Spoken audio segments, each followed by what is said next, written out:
সবাইকে শুভ সকাল। Hello viewers, আসসালামু আলাইকুম। আশা করি আপনারা সবাই ভালো আছেন। আলহামদুলিল্লাহ আমিও ভালো আছি। আমরা কালকে রাত্রে দু বোন বলে রেখেছিলাম যে আমরা ঘুরতে বের হব, আর যেই বলা সেই কাজ। সকালে ও ফজরে নামাজ পড়ে আমাকে কল দিয়েছিল।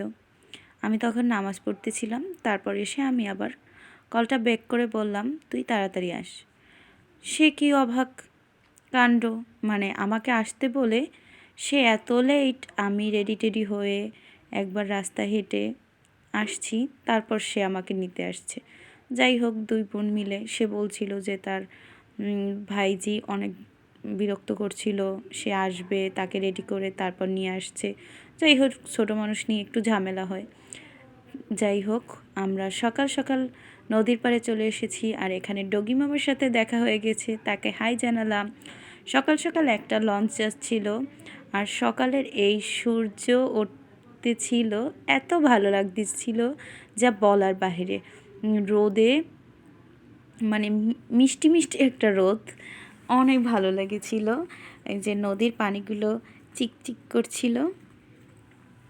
যাই হোক, অনেকক্ষণ পর একটা ডগি মামা আবারও চলে এসছে এই ডগি মামার সাথে দেখা করার জন্য। হয়তো তারা গার্লফ্রেন্ড বয়ফ্রেন্ড যাই হোক হতে পারে, কিন্তু কুকুরের ভালোবাসা খাঁটি, মানুষের ভালোবাসার থেকেও আমি যেটা মনে করি। যাই হোক, ওরা লজ্জা পেয়েছে, আমি বলেছিলাম এইটা দিয়ে প্রপোজ করো, তাই হয়তো ওরা চলে গিয়েছে। আর যে ফুল কি বলবো, ঘাসের মাঝখানে এত সুন্দর ফুল। এই যে সূর্য মামাও অনেকটা উঠে গিয়েছে। এই যে মিষ্টি মিষ্টি রোদ এখন একটু কড়া মিষ্টি হয়ে গেছে। আমরা ঘুরতে ঘুরতে আমরা দু বোন অনেক কথা বলেছিলাম।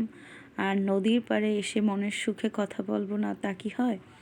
এটা হচ্ছে কয় না যে আজকে তোদের আবিও তো মাদার কাঁটা দিয়ে মারবো, এটা আমাদের গ্রামে বলে।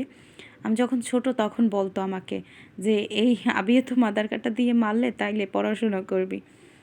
এই যে কাঁটাগুলো অনেক বড় বড়, হয়তো কাঁটা ঢুকে পড়ে এর ভয়ে পড়াশোনা করে, আমি জানি না। আসলে এই ফুলটা কিন্তু আরও সুন্দর।